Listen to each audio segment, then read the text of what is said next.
anymore. Let's keep this. Fran for the split within the Titan community. I blame Fran for everything. Can you play randoms for free in MTGO? Yeah, you can. You can.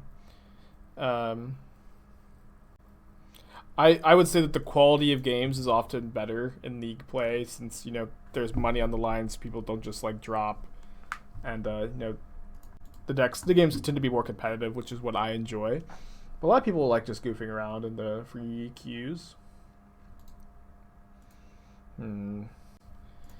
Hopefully we can Skyclave some artifact mana here.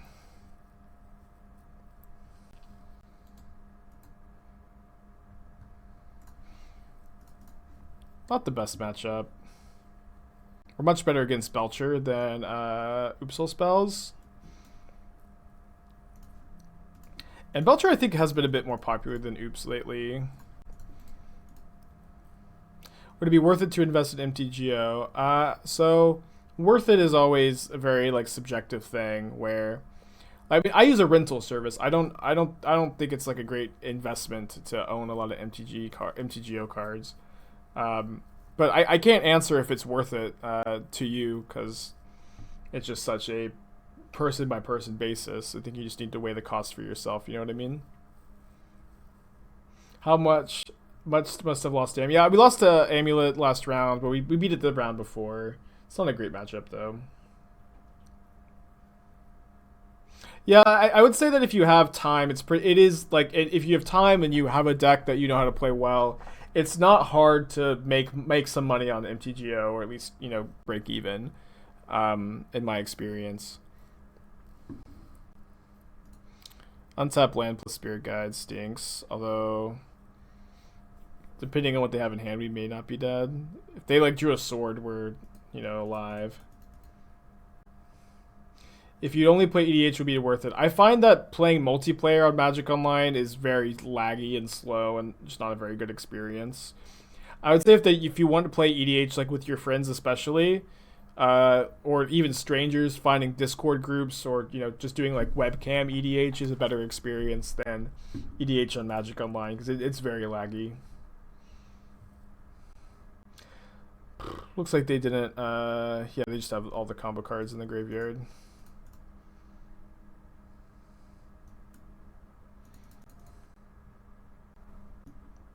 Tough matchup. 1v1 EDH is still laggy? No, I guess I didn't know people played 1v1 EDH really. But it shouldn't be that bad. Probably bring in Thoughtseize and Pact. I think we want Veil. I think we probably don't want the walls and Chord of Ephemerate too. This looks okay to me. Maybe the Teferis aren't that good. Panda, whenever you're ready for that deck tech, I'll take a look. Should Uro be banned? I am in favor of Uro being banned, yeah. I have no idea what direction to take this deck, if I want Embarrass Rights or the Mentor thing. I guess we keep this. Probably put back Skyclave number 2. Yeah, I definitely think that Gifts and Mentor just don't really belong in the same deck. Gifts are just like so slow, and Mentor kind of needs to be the very top of your curve in Modern. I also think like one Echo of Aeons is not even very good as a Gifts and Given target. I think I guess so. You're pairing it with Narset, I see. Still, you probably don't want more than just one copy as a Gifts target. I don't think you want the second. If you do want to, I kind of feel like this should probably be more of like a Narset into like you have one Echo of Aeons to Gifts 4, and then you have, you know, that combo. Although I do like the rights plan in the sideboard. Probably need to find some win conditions. You could try the Bruna thing that we were trying the other day. Play Bruna, Radical Idea, Goryo's Vengeance, and then Classification as your win condition. I think that could be almost good, or possibly good even.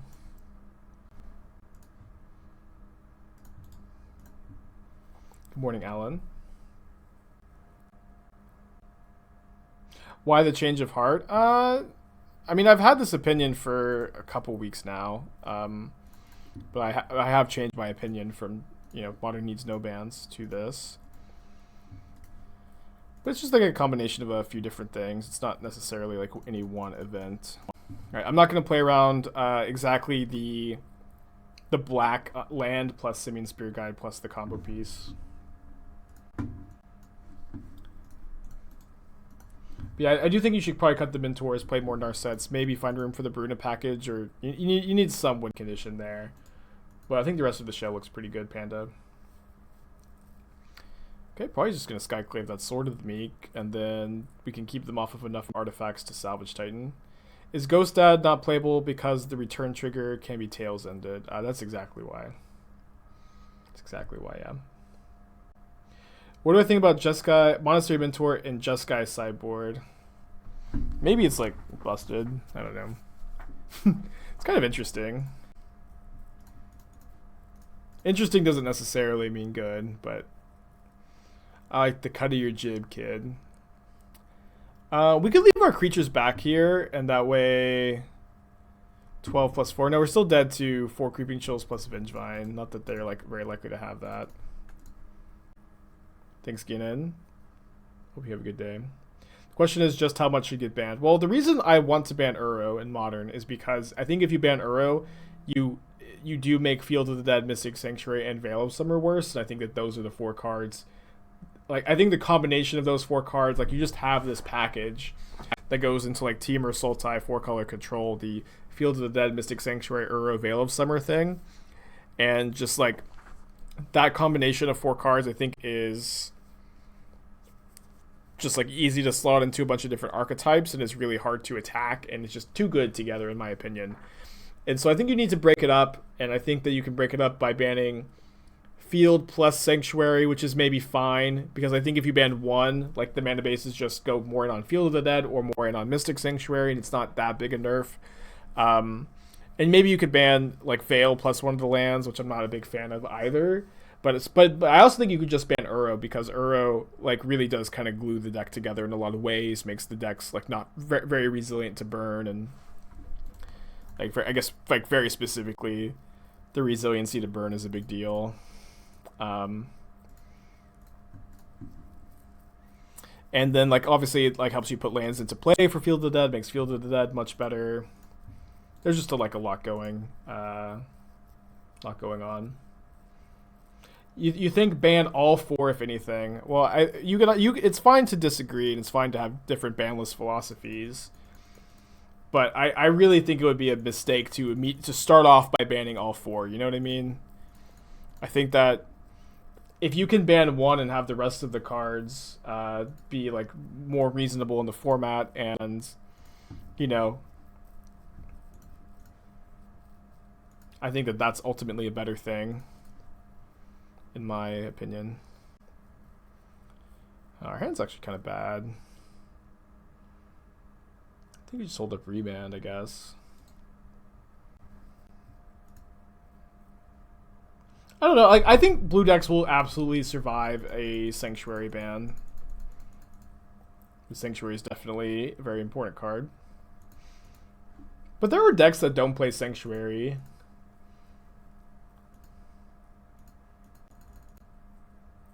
Yeah, I don't believe that. I also don't believe anything will be banned in Modern soon. I expect that Wizards, like, the next time they have, like, a paper Modern tournament, that's kind of when I feel like it's going to happen. My opponent should not be able to combo off without an artifact, right?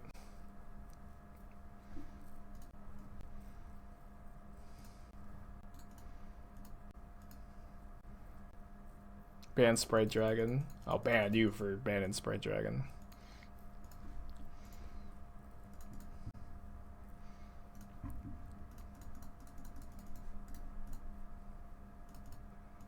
Yeah, like, if they haven't done anything by now, like, I just don't know why they would do anything. I guess we actually... No, we could trade Eternal Witness for... Oh, no, we don't want to do that. Because we actually just have the combo. That's fine. Teferi can take 2.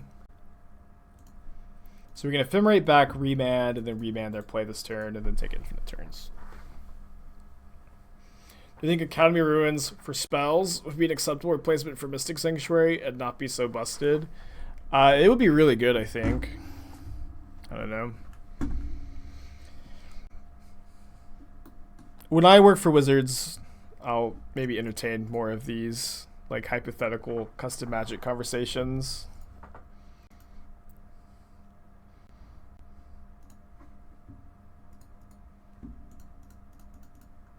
But I also don't think that you need an effect like that to have a playable control deck.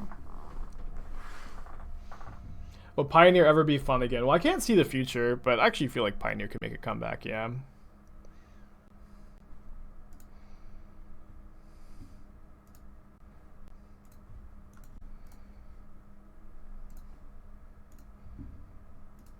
Well, get to take infinite turns. Who's the combo deck now?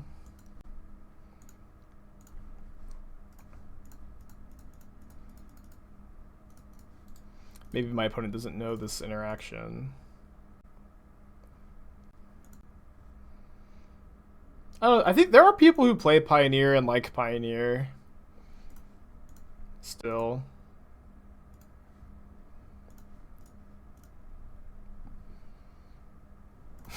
Imagine playing Oops All spells and making your opponent click through the combo. Click through their combo. I remember we played against okay, they actually just didn't know how it worked. I remember we played against a Heliod player who made me click through a combo one time. I just thought it was so funny. You know, you can cultivate an environment where people scoop to combos, and wouldn't you want to do that if you're playing a deck like that? I like Historic more than Pioneer. I actually think I do too, having played both formats. But I also think Pioneer has potential to be better, especially if they gave Pioneer the historic treatment and like printed cards directly into it with like a Master set or a Horizon set, whatever. We keep this.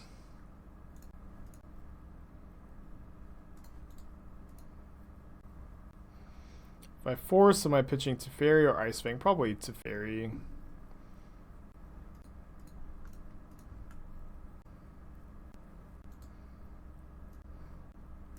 I guess our life total is relevant. Let's go to Temple Garden here.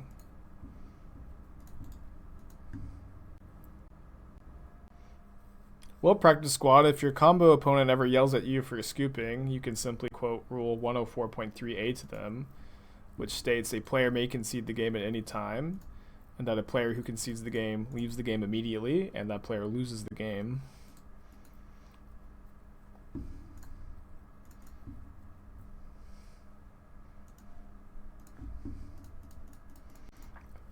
I think I've undervalued how good Skyclave is in this matchup. Like, my opponent just can't combo now. You need to put another artifact into play.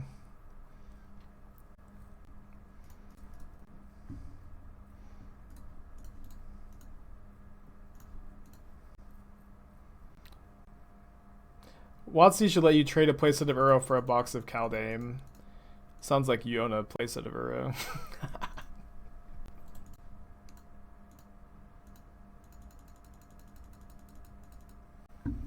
Well, they can combo if they play out 2 more artifacts, right? Which is just so difficult for them to do, though. 2/3 blocks my 2/2s, though. It's pretty good. No, they just need 3 artifacts to be in play. It's not specifically about Sword of the Meek. And then they have 1 sword in their deck still. Yeah, I don't think we need to do anything about the Informer. Maybe it would have been fine too. I have Discord that's open to everyone, and then there are some sideboard guides available only for subscribers. Is it worth it? I don't think we're supposed to care about the Informer, but maybe it is. Like, I don't like the Informer just doesn't do anything. It's kind of funny, especially like if they play Informer Go, like sacking Informer. They need to cast another creature spell, otherwise they can't combo off. which is a big deal. Because then like they haven't cast the second creature spell for Vengevine.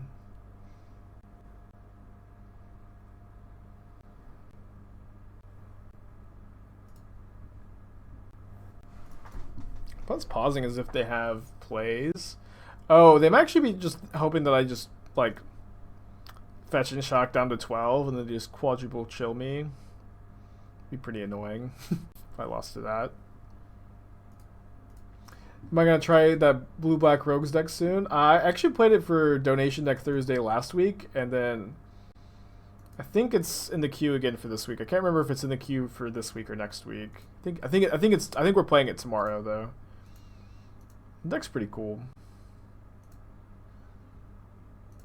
I can kill them next turn. Just gonna pass with like Venser up.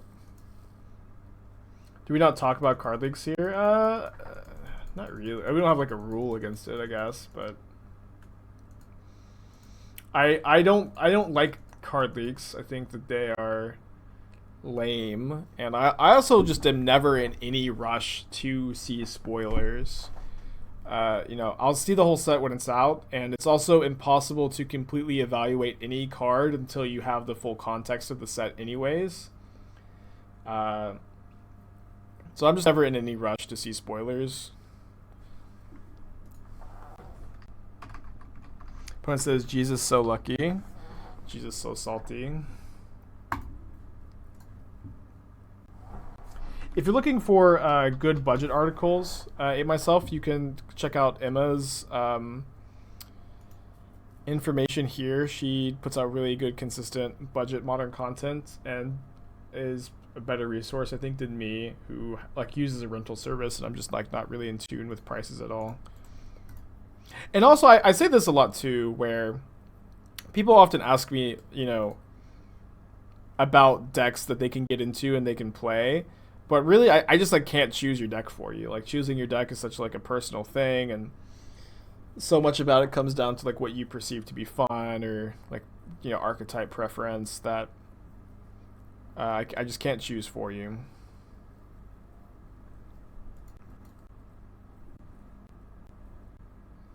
Yeah, but also like if you complain about your opponent's luck, you know, like what's your point? You know. Like, what are you really trying to say? Are you trying to say that you somehow have... I mean, I guess they're just trying to say that they're better is really what it is, which is so stupid.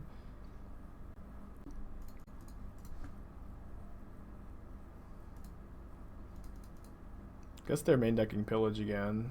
I don't think I'm going to force. You can find more blue cards off of these, off the double Ephemerate. I'd rather save the force for a Blood Moon, I think.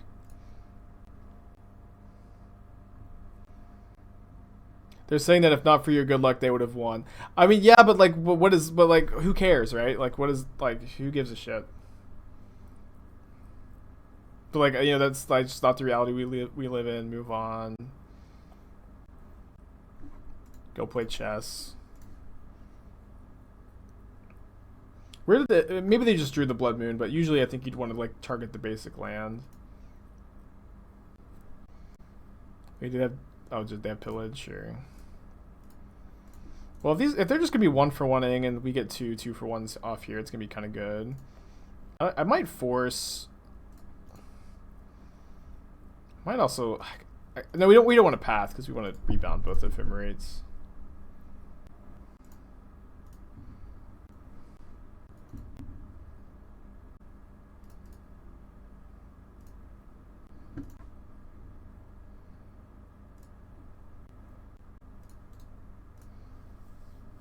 Alright, didn't draw a land. It's kind of a bummer. Have another 2 more looks before next turn. They're not going to stomp my Ice-Fang, which is kind of interesting. And it definitely means they just have another spell to play. It's not a Spyro. They didn't tap the Stomping Ground, not this either. I feel like my opponent has made a mistake. I just can't figure out what it was. Maybe they thought they had enough mana to like Pillage or Spyro or something. The perfect draw, golly. I kind of want to kill their Arbor Elf. Although, If we think... Oh, they have double red still, even with the elf. Yeah, just like we're blocking their Ice-Fang so well here. I think restricting them on mana is kind of nice. Something from playing 5-drops maybe, or like Spyro into something. Kill the Soul Ring. Alright, no longer have a death-touching Ice-Fang. It's fine. Colossus is pretty good. I don't think I'm going to play the Uro into like the Colossus activation if I can help it. Not that I'll definitely be able to help it. Yeah, it's probably worth forcing, just like with the Ephemerate for the Skyclave to kill Colossus is kind of nice. No attacks is wrong, I think. Probably going to get a second forest here. Maybe second island. Second island. Oh, no, sorry, I should have gotten green for Uro, duh. Oops. We'll find some.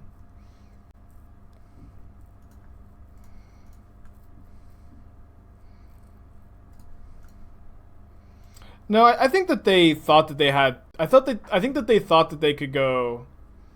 No, actually, I don't know what they... Yeah, they didn't have another double red card. Never mind. Nothing they did made sense.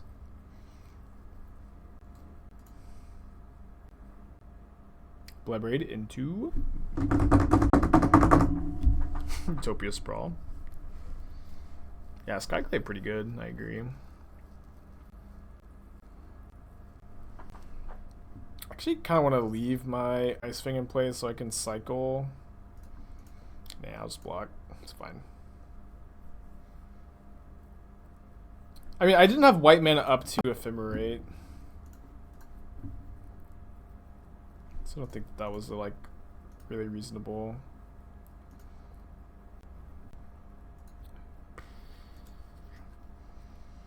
Guess I'm gonna maybe just path my own guy, end of turn.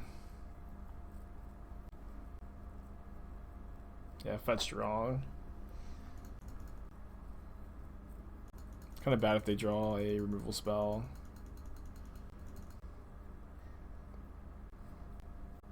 Could take a draw step. Isn't this just give them a 3/3 instead of a 3/2? I think I want the Ephemerate in the yard, and I think also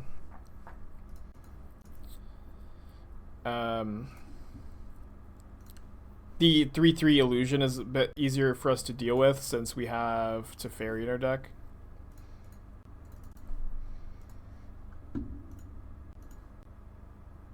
You should have path in response to putting Bloodbraid under. Yeah, I guess, yeah.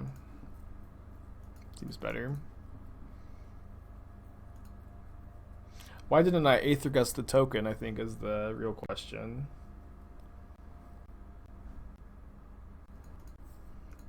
Why not kill?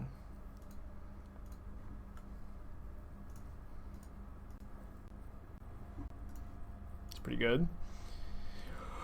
Probably double block, but we just get to escape again.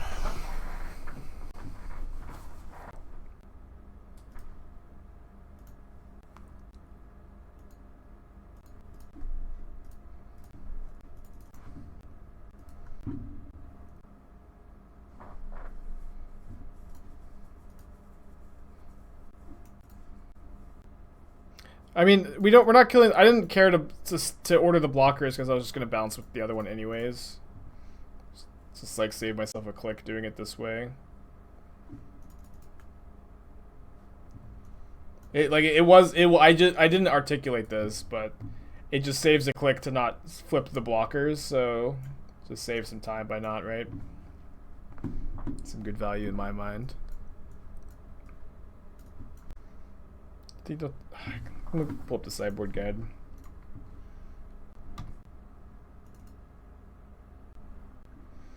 -3 remand, -3 cryptic, -1 time warp, +1 to fairy, +1 path, +1 Venser, +4 gust. Not sure that I love the second Venser, honestly. It's kind of okay. I'm gonna play the first remand over the second Venser. Are we gambling later today? Maybe. Maybe. Kind of hard to mulligan this against Ponza. I'm going to keep. Where I've been with 5-0 zombies, is it a fluke? Or did I play more of it? I 5-0'd like the 2 leagues in a row with it, and then I played another league and I went like 2-3.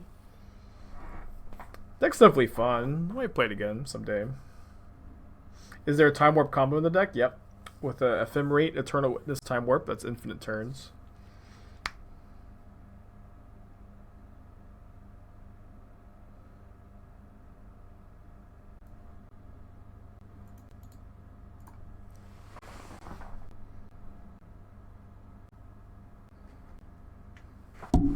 No turn 1 Accelerant is super good for us. In fact, I think I'm just gonna not fetch here, so if they're on pillage here, we just kind of get to ignore it. Bolt me. Resolves. Probably means that they have a Spyro in their hand. Otherwise it's just like not a reasonable play at all.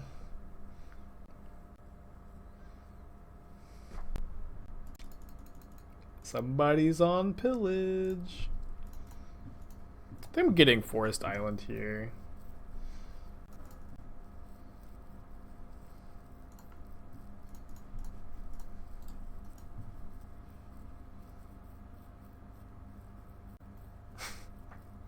Take it. You definitely want to be able to fetch another basic plains, and then we don't really worry about Blood Moon too much. And Bloodbraid Elf. Elf into Elf. Could maybe gusted the Elf in response to the trigger. I don't think that that's great. It's gonna take 3. Could maybe path the 3/3. Don't really hate that. Or yeah, they have enough mana to cast anything they draw. I think this is fine.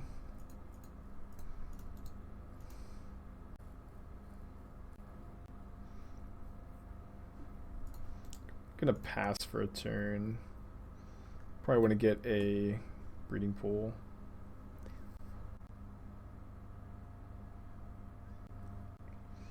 This doesn't do very much.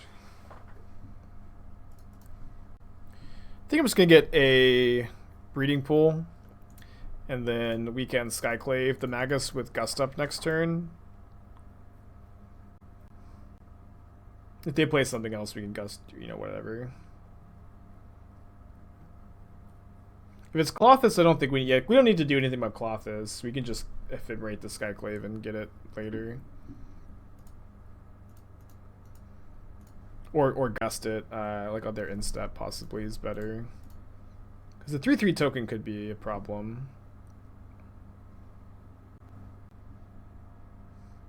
Maybe I could have actually gusted Clothis there and just like held up Island Forest.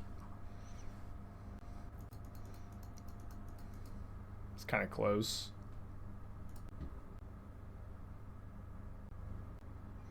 Second Bloodbraid.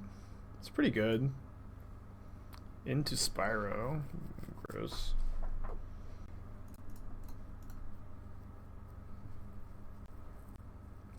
Into Spyro. If they have another Spyro in their hand, they actually get to attack with Clothis. If that's their last card, which I actually think it is. But there's like no way we... Yeah, I think we just have to gust that Spyro. So next turn I'm probably blocking Bloodbraid Elf, then ephemerating the Skyclave, and exiling the Clothis. I guess if I draw Teferi Time Raveler, maybe I'll play a bit differently. Magus was fine. So they're drawing Spyro next turn, which we need to Aether Gust, I guess. Maybe we don't. Maybe we just gust Clothis right now, actually. And then now, if they want to keep Clothis around, they have to draw it, which won't be a very good draw. So yeah, they put it on the bottom, like that.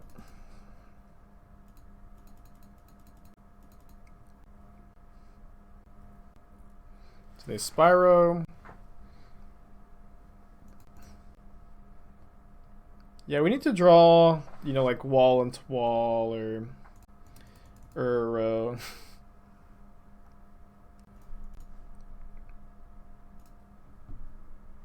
I liked the version I played yesterday, Goth. Think that if you like the deck, I would recommend upgrading to the list I played yesterday. Yeah. Glad you like the deck. I guess I'll exile their Spyro. Alright, we need to draw Uro, some walls, Ice-Fangs. There we go. Uro just coming in, ready to bail us out of any problem we get into. If we draw a Mystic Gate, we get to escape Uro. That would be so nuts, Uro into Mystic Gate, yeah. Not quite that lucky, but still pretty lucky.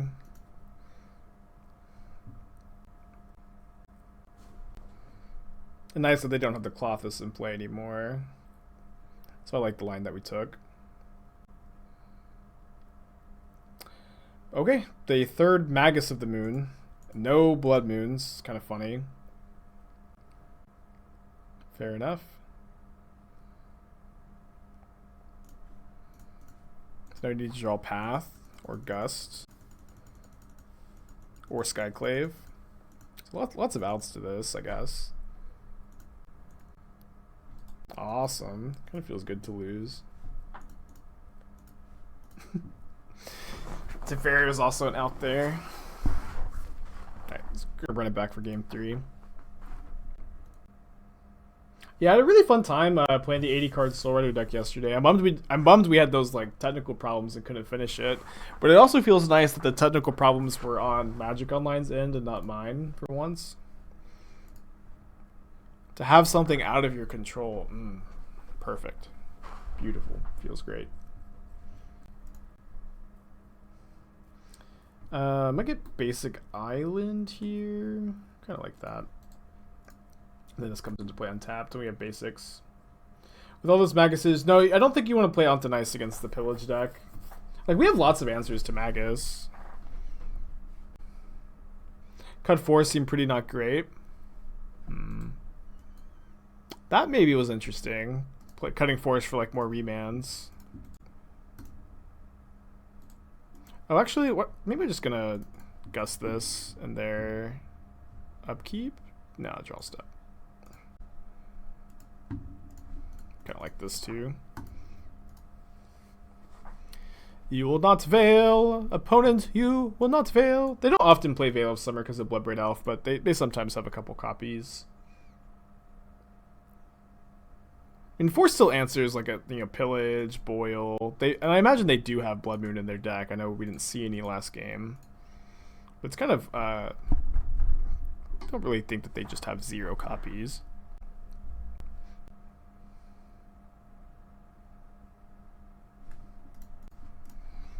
Pretty okay with this.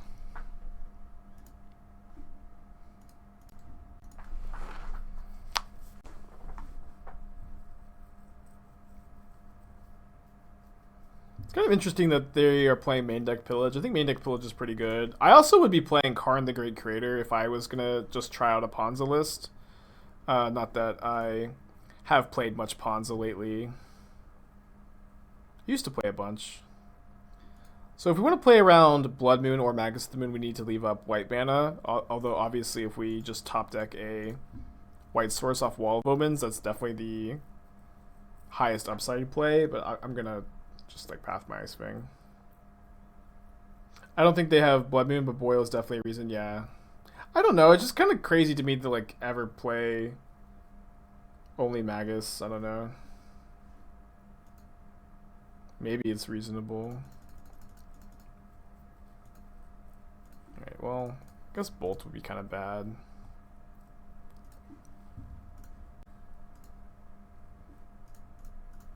Love to draw land off of this wall.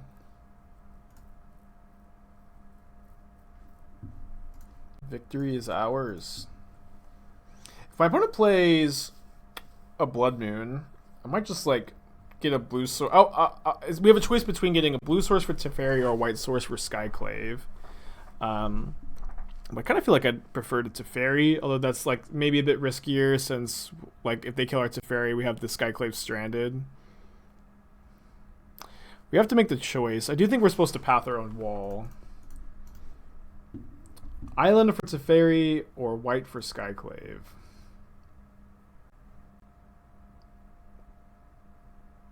So Wall of Omens is playable again. Yeah, Wall is really good in this deck. Especially Wall is really good with Skyclave because it makes like the tokens that Skyclaves gives your opponent not that big a downside. I think we get white. So I really want to minus the Teferi on the Magus. And if we minus Teferi on Magus and they have another Magus, it's a disaster. It's another thing. Why not float and Path Magus? I think I would just rather have a land than Path the Magus. Like if we Path Magus and we don't draw a land, then like we don't have anything to Skyclave.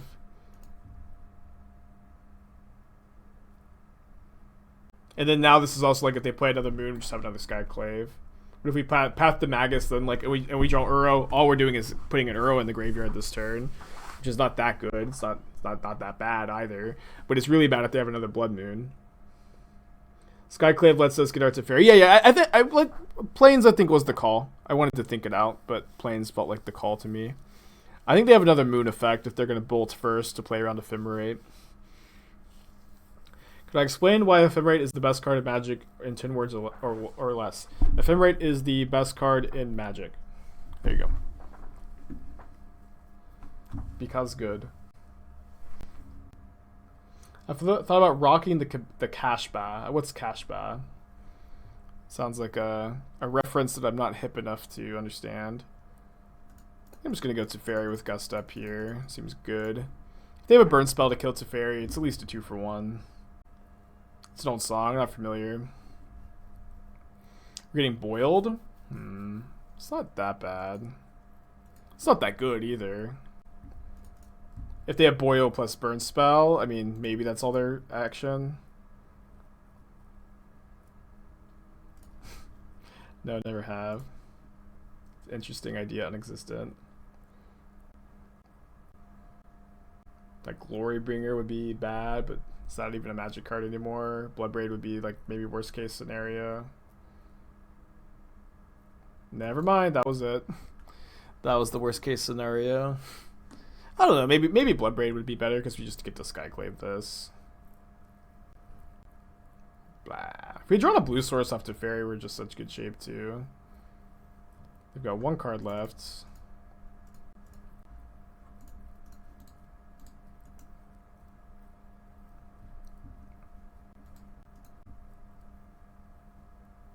Not even an old song, it's just from the 80s, which were 40 years ago. Yeesh. Must be nice to have all spells.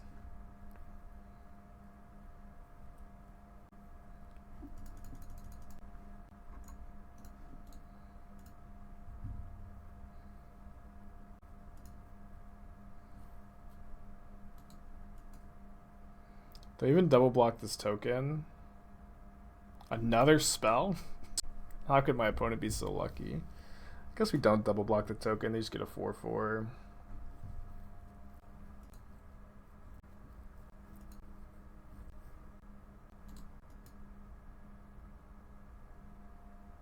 They drew Basic Mountain? It's so lucky.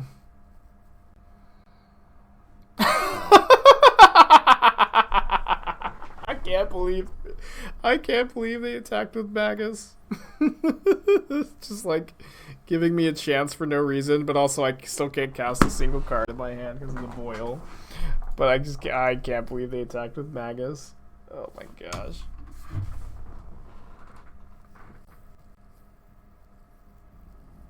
Still can't do anything.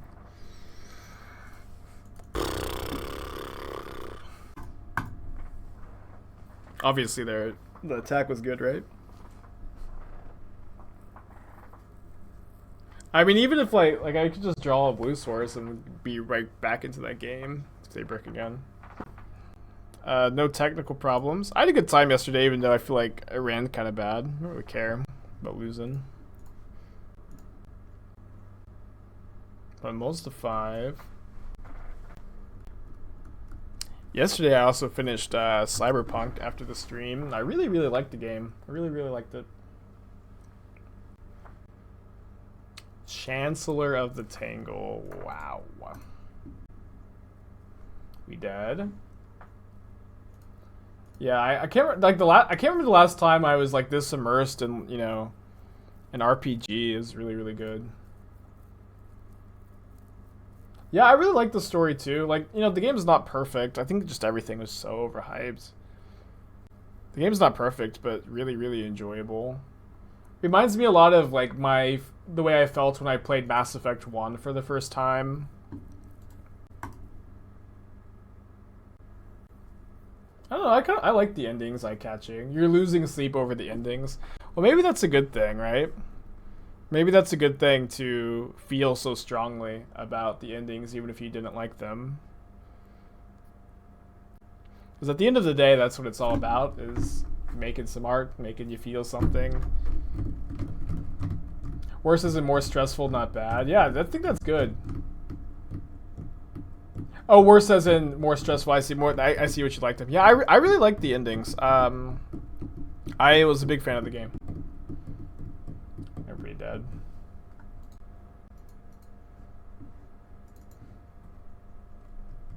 Yeah, let's obviously not talk about the endings and spoil anything. I don't know if I've ever played against Neo Brand with this deck. Seems like the matchup's probably fine, right? We are a Force of Negation deck. Do you want Tails in? Tails in counters the Gristlebrand activation. It's not really very much. Seems fine.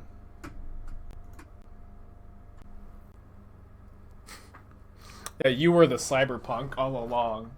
At the very end of Cyberpunk, Keanu Reeves says, "You were the real cyberpunk." And then you wake up and it's 2020 again. Alright, hopefully they don't have to turn 1 again. They rolled a 5. The real cyberpunk were the friends we made along the way. That's actually pretty true. You know, you know what I liked about the game so much was, you know, so much about the world is about kind of removing your humanity, you know, with all of like these implants and you know, alters to yourself. Everybody's trying so hard to get rid of the parts of humanity they don't like about themselves, but along the way you have a ton of very human interactions and you make some real connections with people, which is maybe just something that you can never change. And I really liked that aspect of the game. The mission with the monks, I don't think I did that one.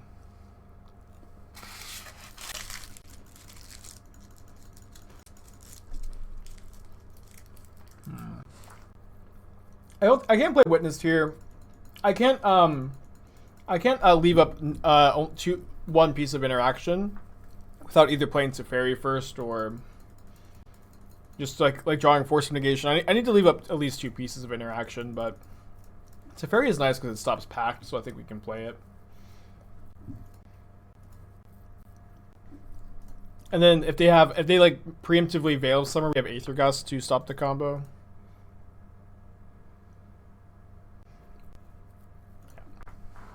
Oh no, Veil of Summer.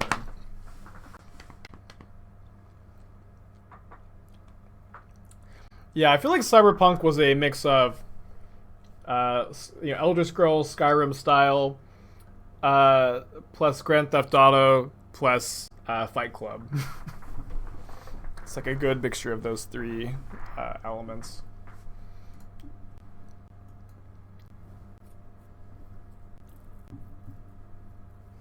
Yeah, at the end of the game, it's just the Skyrim intro.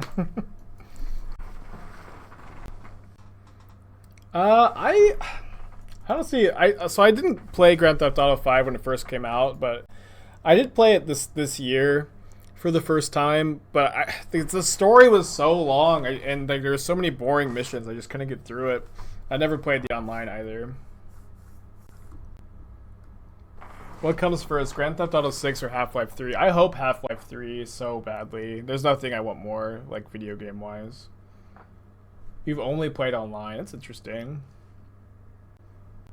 It looks pretty fun, but I think it's not really my style of game. My opponent's kept 7. I guess I have to go to 4 looking for Force of Negation. Ding, ding, ding, ding. Easy, 0 land keep. I think we're supposed to keep the other blue card. Like, just draw another blue card, have another force. Although I'm not supposed to the one that's supposed to mold the 3. You're the one that's supposed to mold the 3. I'm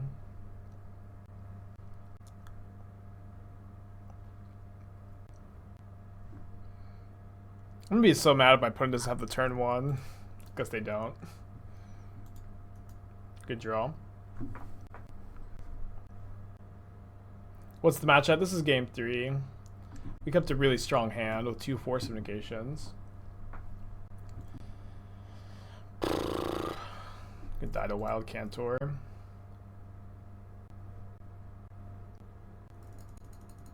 Opponent doesn't have a 3rd land. It's pretty good. We have a 2nd blue card now. We could also just die to Allosaurus Rider beatdowns.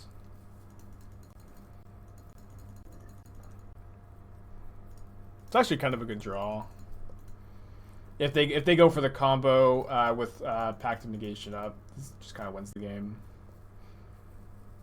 It would be hilarious to just die to turn 1 Cantor, I agree.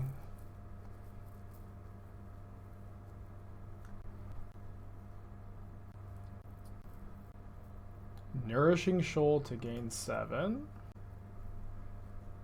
To not discard, I see. Fetches are dead draws because they speed up the clock. Yeah, I'd say that. Forest Plains. Beautiful. Can now cast Ephemerate. I can't believe I cited out my Wall of Omens. What a huge mistake.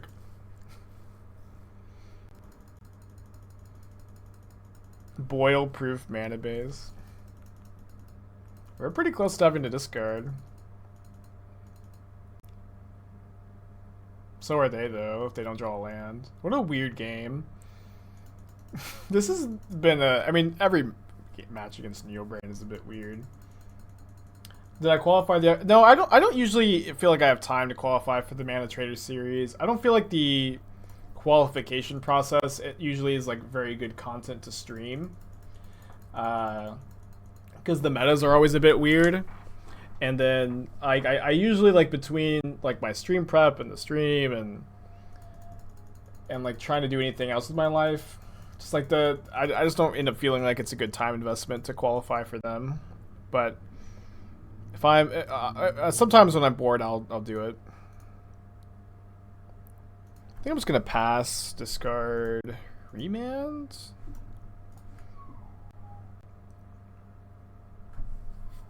I think it's really cool that they do the tournament series. Like I like that they do it. It's just like for me personally in my schedule, it's just like it's kind of a lot.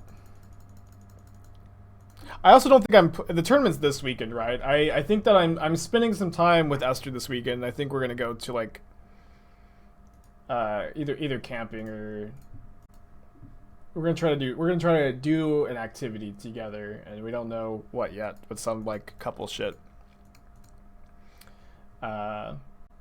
We've got like a few different ideas.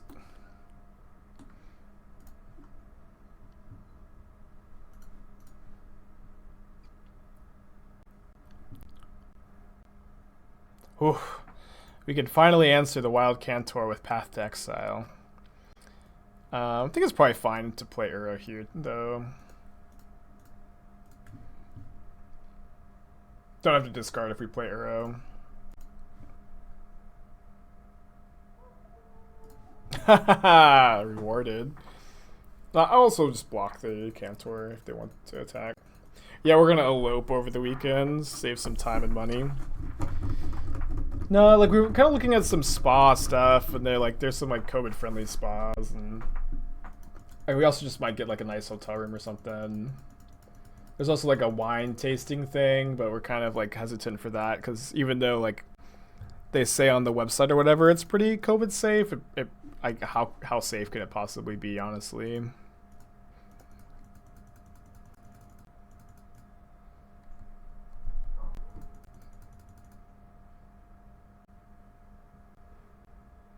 We just like haven't done anything in like 10 months besides stay in, so we're just trying to figure out something to do. Yeah, this game is super over. I don't think I need to do anything.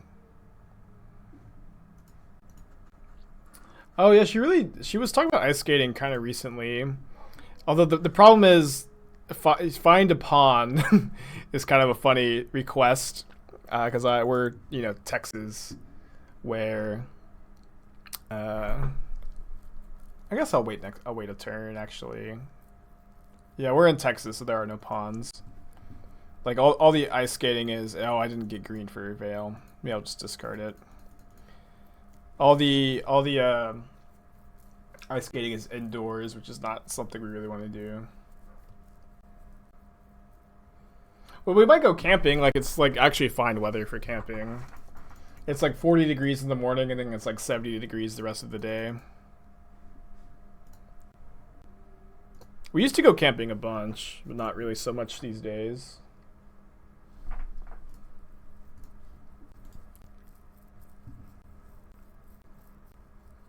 Kind of surprised my opponent isn't conceding. Also, if they just ever draw the second Gristlebrand, like what are they gonna do?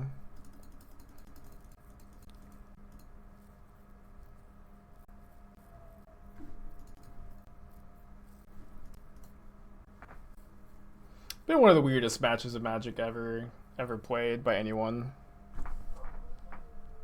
Noxious Revival. That's kind of interesting. It's almost interesting. I have to discard 2 cards now. I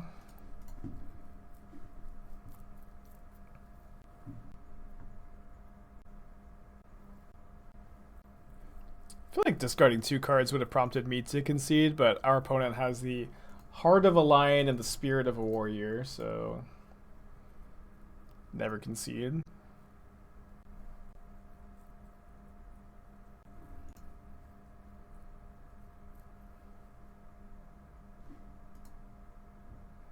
I mean, they can't even cast Pact.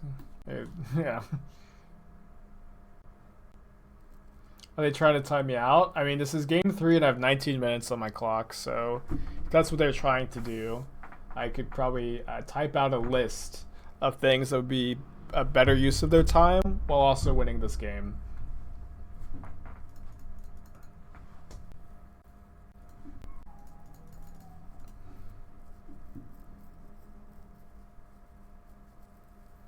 I discard 2 more cards.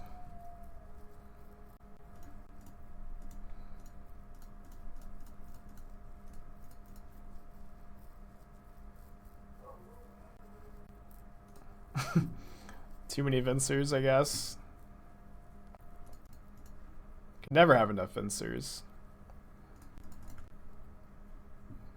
Gonna bounce their lands.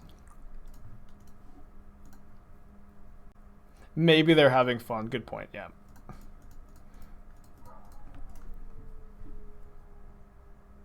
No bounce the land with Cryptic. Maybe that's better. If we knew we were drawing Venser. Yeah. This log speaks as much to our deck not being proactive whatsoever as it does our stubborn opponent. I kind of disagree because I've cited out, like I've just cited in all of my interaction against Neobrand, right?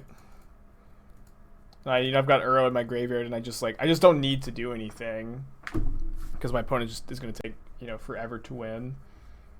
There's just no rush at all.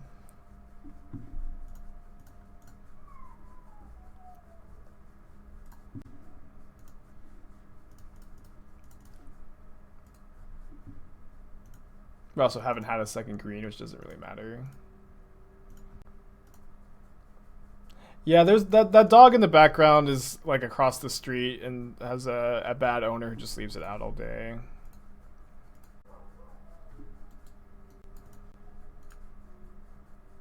Yeah, we also kept this. Our opening hand was 3 cards. Our opening hand was Force of Negation, Aether Gust. We kept a 0 lander. Can I adopt a dog? I'm not really in a position to steal a neighbor's dog that has behavioral issues, admittedly, despite probably being a good dog. I mean, I currently am a dog owner, just not really wanting to take random dogs from strangers. Yeah, I don't know why our opponent hasn't just like tried to combo. They kept a 7-card hand.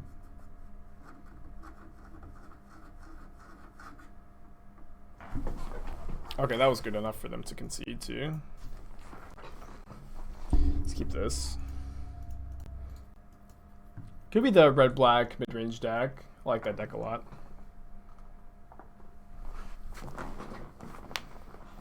Yeah, they had more life than me. I don't know why they conceded.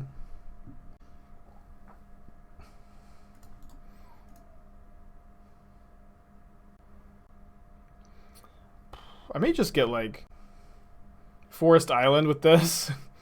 Just pretend like I'm not a white deck. Just have, yeah. This way we can play around Blood Moon.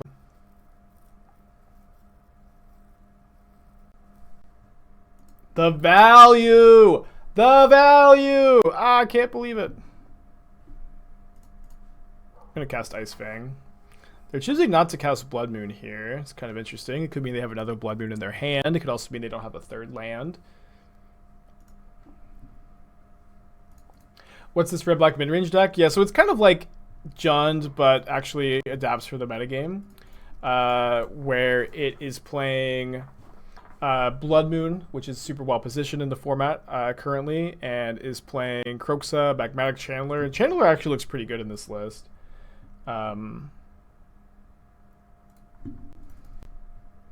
Like just Blood Moon is super well positioned. They're just getting rid of Tarmogoyf is not, you know, well positioned at all, and like Channeler is like a really good 2-drop you get to play. And like Seasoned Pyromancer like provides the grindy elements. And this is for, I believe, Engineered Explosives in the sideboard, although they could also have some white cards. Probably escaping Kroxa here. Guess I'm discarding the second arrow.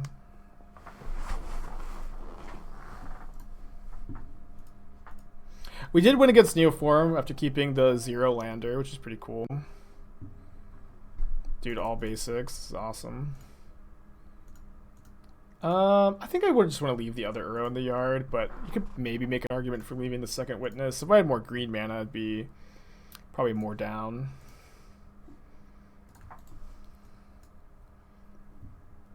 Awesome. MTG Legacy Scrub. Welcome, welcome. Glad to see you here. Maybe I was supposed to discard the Strand, actually. I can discard the Plains, fine. We have enough basics that Moon's like not really gonna get us. If they do play Moon, I'll just get a basic island, and then like maybe we can't cast Skyclave, but it's maybe fine. We have 6 mana. I guess I'll discard the Witness.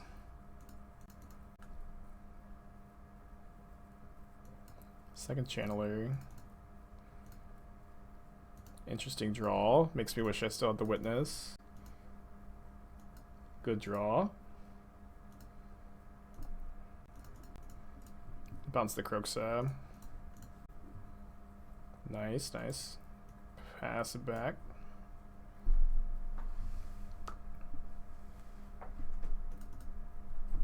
They reveal Inquisition and Fatal Push.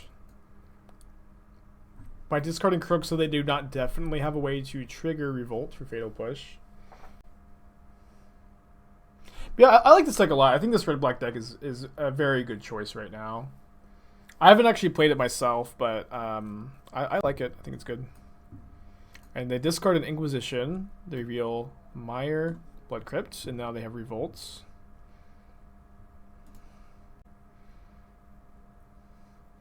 And so I suppose that they're going to push and then escape Kroxa. So I think I'd like to Ephemerate the Uro to gain the 3 life. Not that our life total is super relevant, but if I'm going to draw a card, I might as well also get to put draw or gain some life too.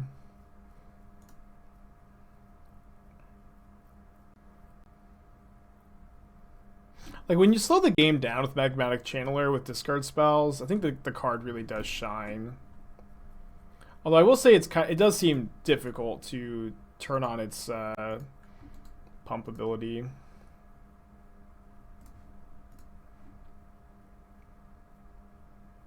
Alright, draw a blue source. We can go Uro with Cryptic up, and we've got like 3 looks. It's pretty good. That's a hit. Guess I'll exile fetch land here. Basic island.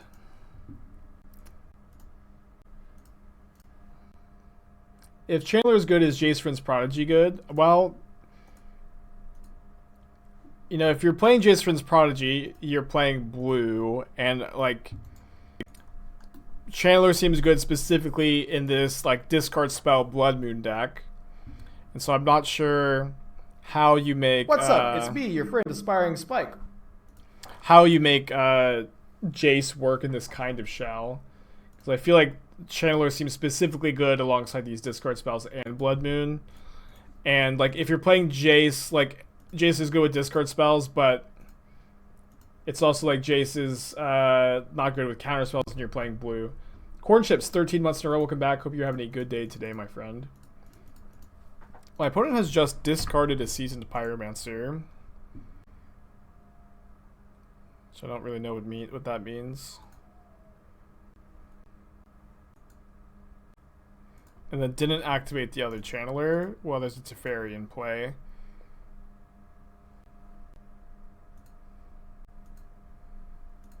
This is a weird line. Don't really like it. I'll play this so I can have Venser Ephemerate plus Cryptic up.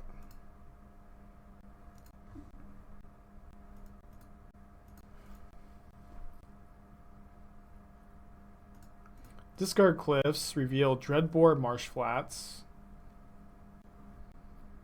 And counter tap. I think their last card is Liliana. It's Chandra, Torch of Defiance, which they discard, revealing Blood Crypt and Cling to Dust. Cling is not very helpful. Is the Rakdos deck good? Yes, I do think it's good. I like the deck a lot.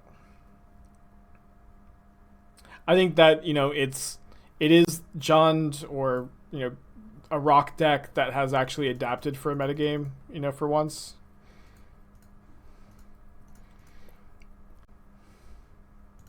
Where like Tarmogoyf is just not that well positioned, and then Blood Moon is, and then you have like this new Magmatic Channeler card. I think Gus is pretty good against them. Shots fired at the Jund players? Yeah, absolutely. Jund players just, I feel like, just hate adapting. It really feels like Blood Moon is necessary to play fair. Yeah, if you want to play like a mid-range or control deck, it's like Uro or Blood Moon, or like the Jeskai Lotus Field deck I think is fine. Like there are some exceptions, but like Blood Moon is very good right now. If you're playing a red mid-range deck, like I can't really imagine not playing Blood Moon. I might cut my Cryptic commands against the Moon deck and make Moon worse. Probably want some paths. Trim Remand, Trim Wall. 2 Force. Yeah, I usually like to cut Cryptic Command against Blood Moon decks, although Command is pretty good against them otherwise. I think we have so much value, we're not going to be that thirsty for Cryptic. Let's try this. Goyf is always a 4 of. I mean, historically, yes, but Tarmogoyf is not that good in Modern right now. It's just like, there was a time where if you were playing a green mid-range deck, or just like a mid-range deck, you were super incentivized to play Tarmogoyf. That card was like really, really good, and that time is just over, I think. Like, not that Tarmogoyf is unplayable, but it's not like your Tarmogoyfs are like the reason why you're playing your deck anymore. Do we have to gust this Channeler and just lose to Blood Moon? No, I don't think we do. If you're him, you're cutting all the, or them, you're cutting all the moons after seeing basics. I don't know. I feel like we're still like a 3-killer deck. If they understand like what my mana base looks like and like how like color intensive it is, I think they still want Blood Moon. They reveal Spyro and Kroxa. I think I'm gonna go Gust Spyro into Teferi Bounce Channeler.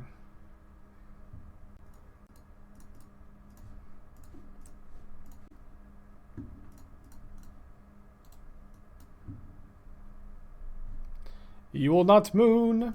Opponent, you will not moon. It's too soon. Too soon to say goodbye to all my non-basic lands. Probably lose the Teferi. Yeah. It's a good draw. I think I'm gonna go... We could go Uro and Ephemerate Uro. Mystigates always make things a bit confusing.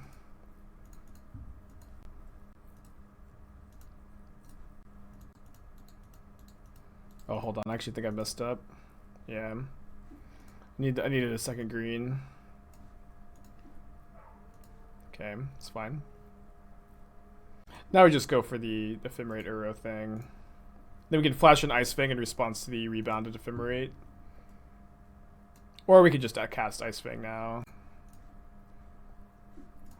This turn.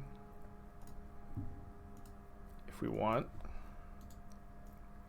Although maybe it's better to path, because then we can get a basic plains into play, and depending on how they attack. Ooh. Depending on how they attack, we can save Teferi. But if they send everything at Teferi, we just let it live, then save path for Kroxa. Which they do. They drew a card with... Yes! Thank goodness. People just always hold on to these cards forever. Just like way too long. I would like to get another basic plains, but I think I'm just gonna cast my Ice-Fang for mana efficiency here. Also playing around Boil a bit by getting Temple Garden. We have enough blue because we were lucky enough to draw both of our sanctuaries.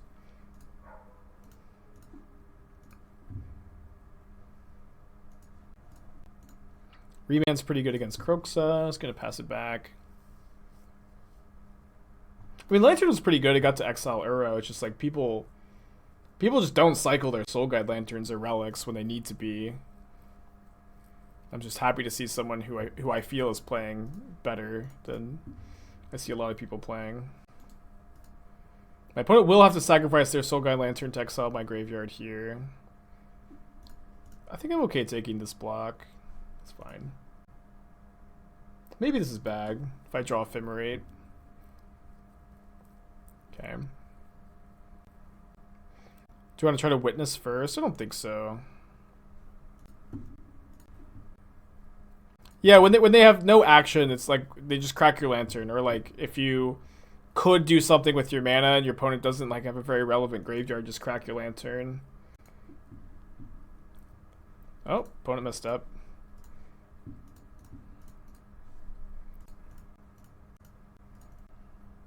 Leave Hero of Dominaria plus Aether Gust.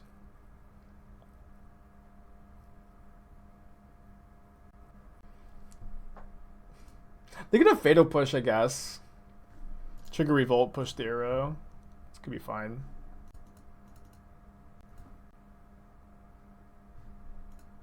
Yeah, they also just like maybe forgot how this works. Like, just so frustrating. Just play Graveyard Hate against Uro, 5-head. So this is like the third time today my opponent has had like a relic or a lantern or some graveyard hate and it just doesn't do anything against Uro.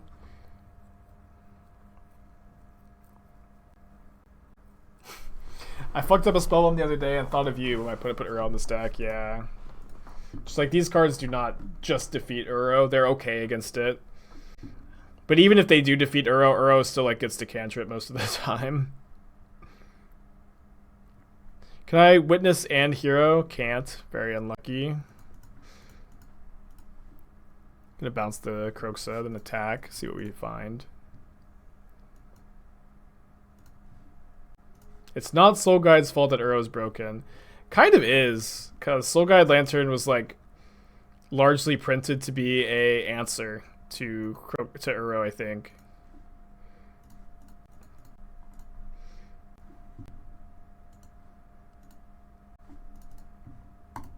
Three and 1, baby. Really liking the deck still.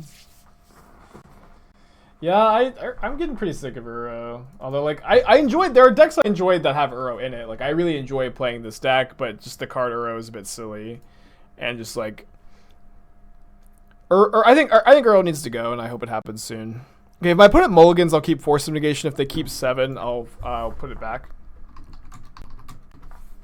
They milled the 6, so I'll keep the Force. Maybe put back the Ephemerate. How good is Surgical versus Uro? In some decks, it's fine. The reality is, you know, it's pretty good if they play Uro on turn 3, and if the matchup is very much about Uro. But sometimes it just doesn't get there. Sometimes they do what I did to my opponent last round and just escape it before you get priority. Yeah, I don't expect to ban anytime soon, but I will also say Wizards very often makes decisions that I don't expect, and very often those decisions are decisions I agree with. I think they may surprise us and ban something out of nowhere. I think you're supposed to basically always force there, and I'm gonna play Wall instead of holding. What's up? It's me, your friend, Aspiring Spike. Cranor 2 months in a row. I do love to see that second month. Welcome back. The Ozolith. I guess you should concede. Ooh. Yeah, I'll hold up Remand plus Ephemerate.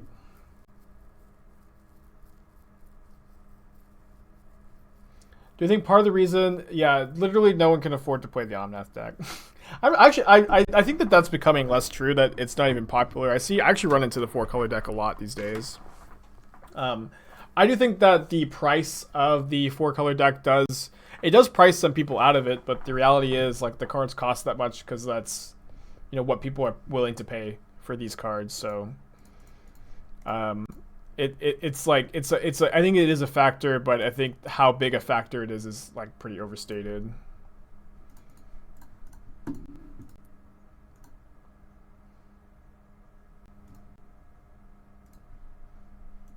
And also, I will say that in competitive tournaments, like big tournaments, like in my experience, in my opinion, card availability is very rarely a limiting factor. It's, you know, way more common that you know, people are able to play whatever deck they want to play, either due to borrowing cards, usually from friends. It's like very rare that you see people in competitive tournaments like really priced out of a deck. And there's always going to be pricey Magic decks. Pretty cool turn. I don't care what gets banned as long as I keep getting to play Mystic Sanctuary. Yes, every Magic player's mindset. I don't care what happens as long as my pet deck stays viable. It's every Magic player's attitude. Which is why it's so hard to have these conversations. Is that, like, ultimately just so many people I have that attitude.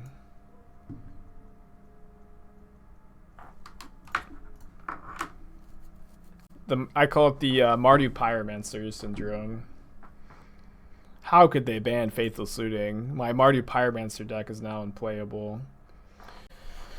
I think I'm actually going to Witness back Ephemerate here.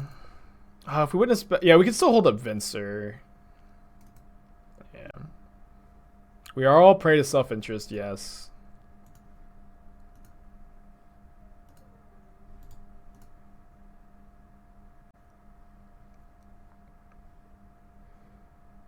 Yeah, I'm not saying that, you know, I get it. Like, I've had pet deck, I've had Twin banned, I've had Top Miracles banned. Ultimately, my interest is in the health of the format, but it's also currently very easy for me to say that as a content creator who wants things to get shaken up, and as someone who doesn't own much of a paper collection. Actually, that's not true anymore. Actually, I have a paper collection now, but like, at least online, like, I don't really care as long as I get to play new things. So, you know, I'm certainly biased when I have my opinions too, but that's why it's hard to have these ban list conversations, because so many people have very biased opinions where they just want the deck that they own to still be viable. And I get it, but it's just hard to have a conversation, or like a productive conversation, when that's, you know, the, like, kind of where people's heads are. Well, what are we supposed to do against Welding Jar here? They just have it all. What's the line here? I have no idea, dude. They have a Welding Jar. I guess we could win the game very easily with the Ephemerate, Venser, Eternal Witness, but then they had the jar. Everything was going good until they cast Welding Jar. I think I'm gonna witness remand here.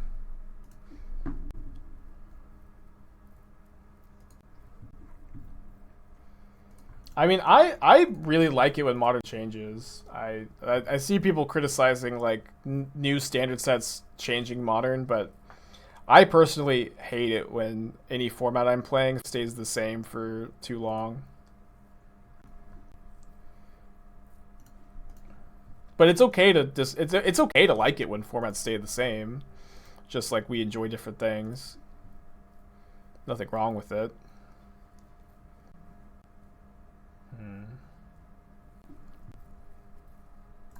I really like that this game, escaping Uro is not the line. It's my favorite part about this game.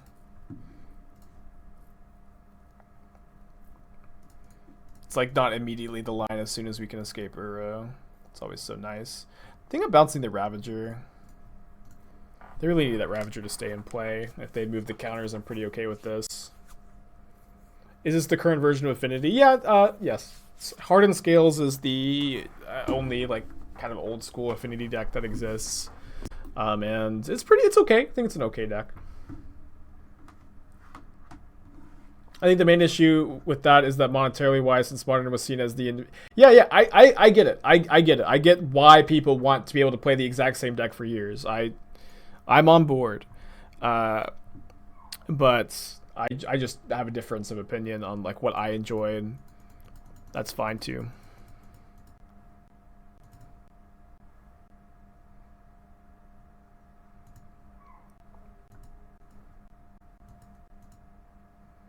One thing is to make the format change. Another very different thing is to shake it up by making half of the current decks obsolete when a standard set is released.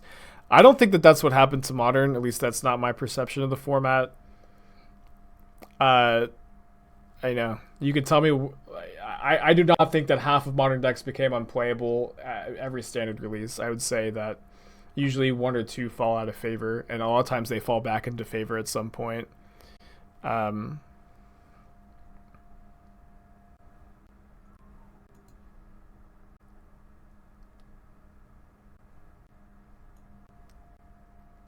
I'm just going to tap draw.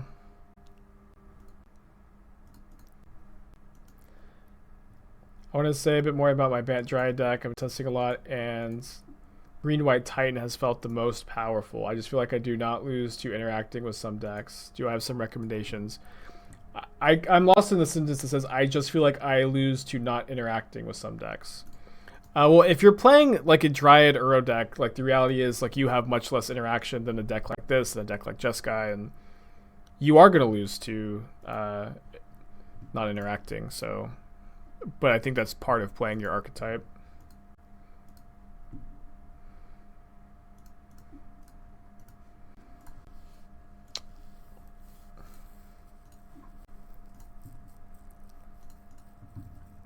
Man, this game is awesome because as soon as I just haven't like, it's not better to escape Uro than do other things. Love it. Probably gonna go tap 13, bounce Nexus this turn. No, there's not a BNR or something. I am the arbiter of Modern's ban list. I make all the ban list decisions, so that's why people are always asking me, because I make all the decisions. It's kind of a weird way to do it, to have me make all the calls for Modern, but, you know, well, I'm not going to complain because it benefits me. I get to make blue decks so good. And I'm like, I don't know, maybe we won't ban Uro. Maybe we will. It's good for content.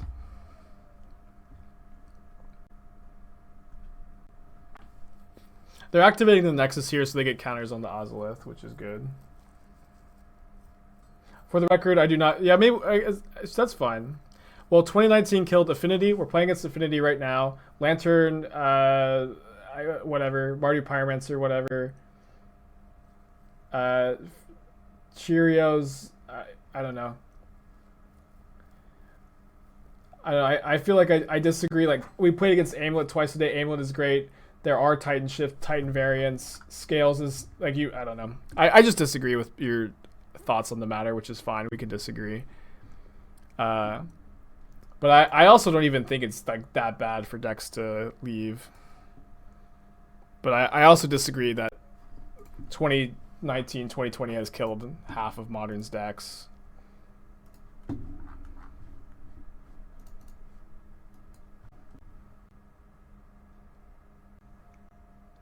Probably escaping Uro this turn.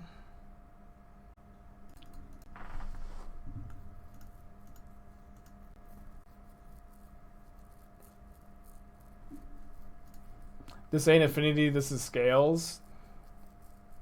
Okay, Boomer. This is not Affinity, this is all of the old Affinity cards that is now playing Hardened Scales and a couple of other cards, and it gets new cards for the archetype. It is not Mox Opal and Steel Overseer, it's just like a little different. It's a different deck. It's a different deck.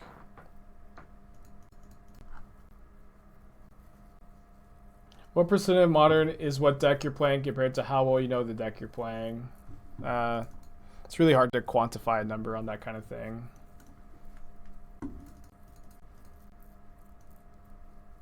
He's stated Amulet is not good. Listen, buddy, I'm not 2019, 2020 did not kill Amulet. Just because Fran says Amulet is not well positioned right now doesn't mean Amulet is dead. Doesn't mean he's right about that. And doesn't mean that Amulet will never be good again. But also, I don't want to sit here and argue the same points over and over again. We both stated our opinions. Neither of us are changing our minds, so you don't need to just say the same thing over and over again. Let's just move on, please. Just so unproductive. I cut an Uro. Like, I played against Amulet like 2 or 3 times today. The deck, you know, it's... And I don't even care if you're making good arguments. Like, if you're just saying the same thing over and over again, you know, just I just don't agree, and it's fine that we don't agree. I think I put back Force of Negation.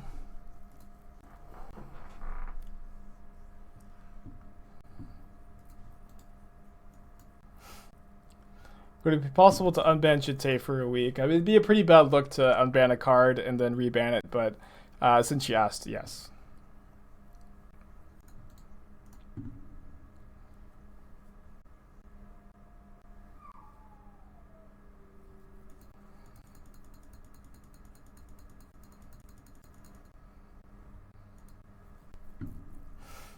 I'm not the arbiter of the Pioneer ban list. All I'd know how to do is win PTQs when I haven't played the format in months, and then be very ungrateful to the format by not playing it anymore.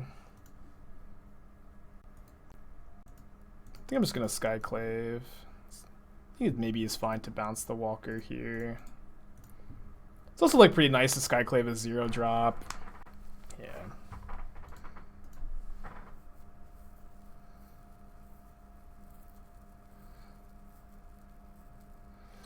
Maybe I'll swoop in and save Pioneer one day. Ugh.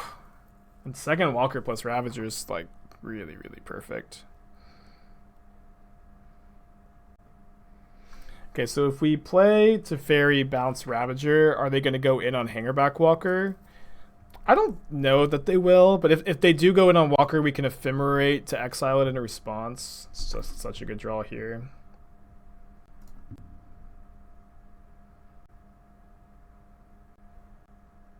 Cool. And now we can Ephemerate the Walker in response to Ravager. So nice that this also like 0 CMC, so they're not even getting tokens.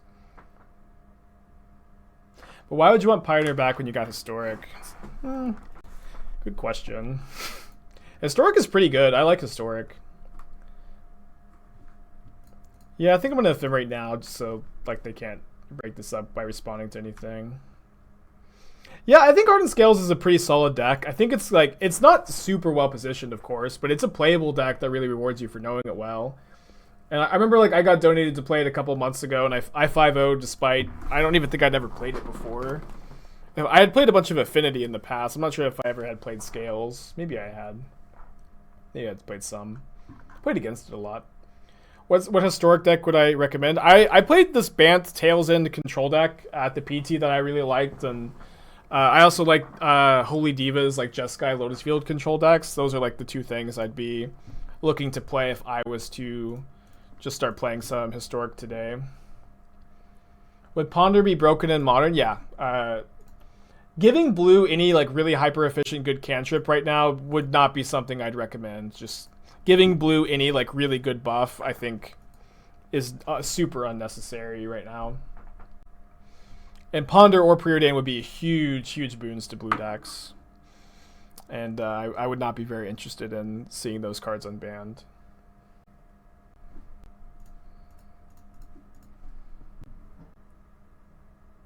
I haven't seen Adrian Sullivan's Jeskai deck. I like Adrian.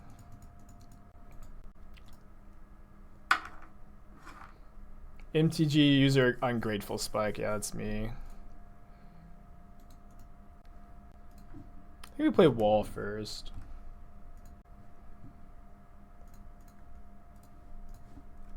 And if they remove both counters to kill Skyclave, I guess we could have attacked with Skyclave first. But if they remove both counters, then we can maybe bounce on the Nice with Teferi down the line. They're running kind of low on resources too. Do you think that good cantrips in blue are going to break specific decks like Storm or just generally? Just generally. But they would be amazing in Storm. They would, they would be like 4-ofs in mini tier 1 modern decks for the rest of time. And I hate the idea of ever unbanning a card and having it just be in every tier or like in a tier 1 strategy forever. I think that that's just a huge mistake if it happens.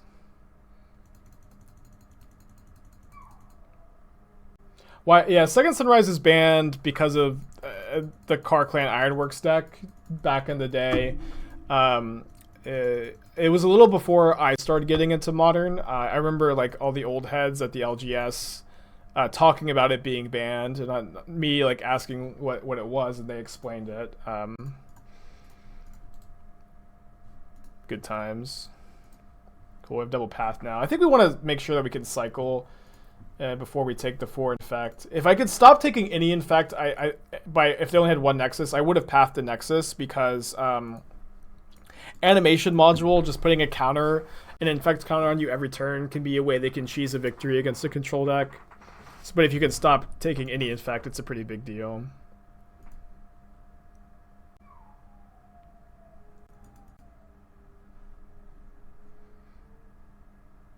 KCI would probably be a fine unban, but it's also like a pretty dangerous one.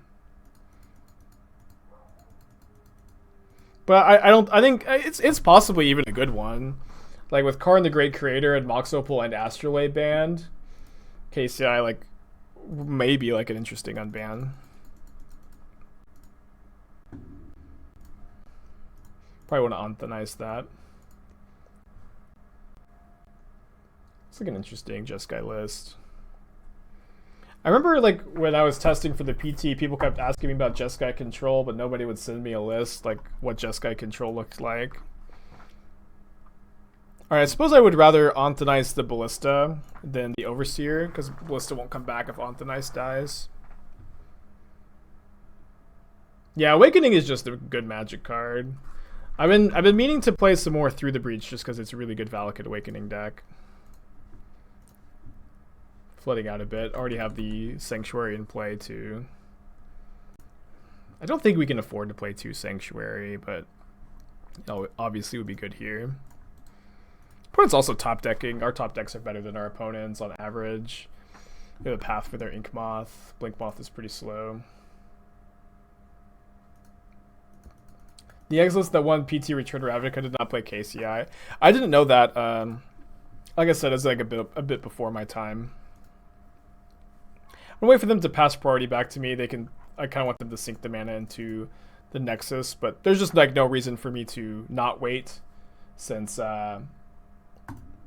they have to pass priority to me. 4-1 that league. Deck is feeling really good.